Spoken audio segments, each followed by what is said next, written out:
So why, oh why, do I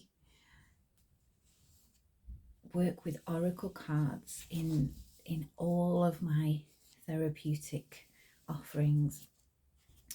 The oracle cards and I, in various different sets and packs, have had a very productive relationship, let's say, and intimate relationship over the last 10 years or something like that, maybe a little bit more.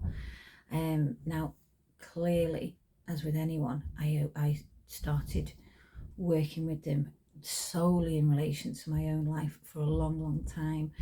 I found them such a natural, I've always loved storytelling. I've always been a storyteller in many ways.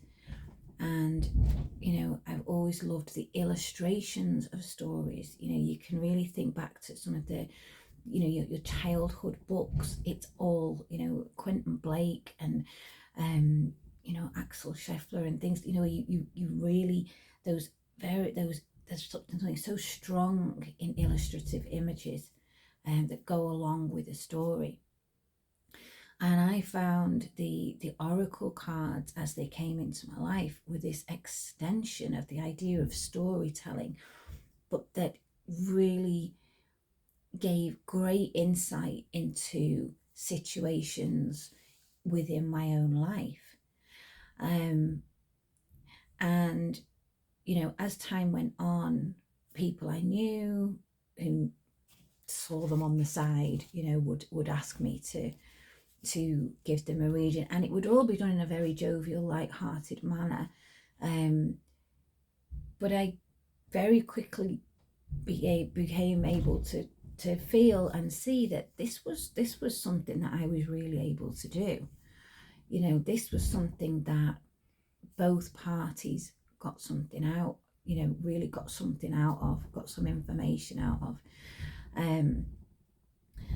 And yeah, the fascination for me of the imagery is that, I can take one image and, this particular set of cards I've been working with for a long time, and I feel like I really, there's a relationship between me and this set of cards. It's the Shaman's Dream Oracle by Colette Baron-Reid and Alberto Villoldo.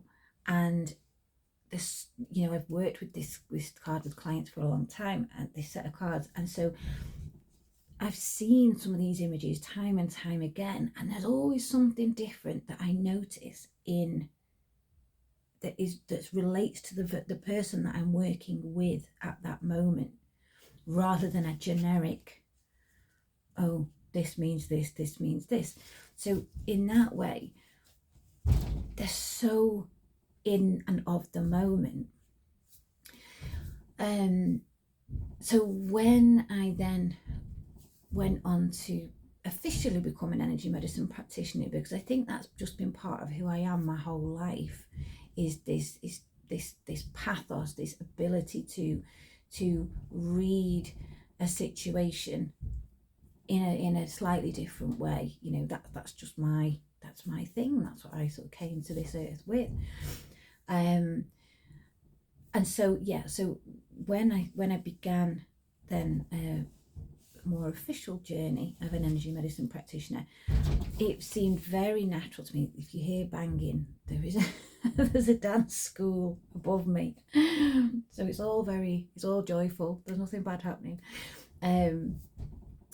So it became very, very natural to me to include the cards within the sessions. To, it's a great leveler, it's a great relaxer as well of people when they come in, just to draw a card and to get a little message. There's a book that I use very, very often, well, in every client session, the Goddess Archetype book, to choose an archetype, just so, to give us both an idea of what wants to be seen. And what I would say is, very unashamedly, that spirit, God, source, universe, whatever label you want to give that shape of that mystery. Misquoting really badly a beautiful quote that I will put below, is a massive part of everything that I do, personally, professionally, in a client session, without. And my working with these cards is a nod to the presence of that spirit, of the great spirit within everything that I do, and the recognition that anything that ever comes out of these sessions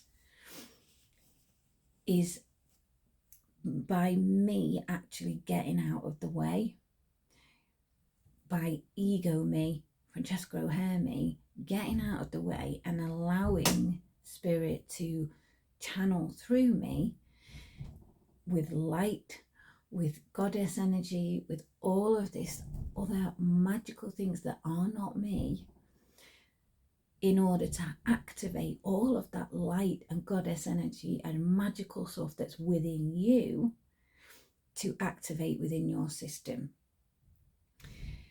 And these cards keep that very clearly in my consciousness of exactly what I have the privilege of channeling and working with in order to activate in you.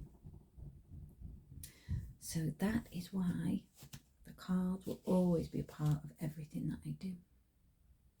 God bless.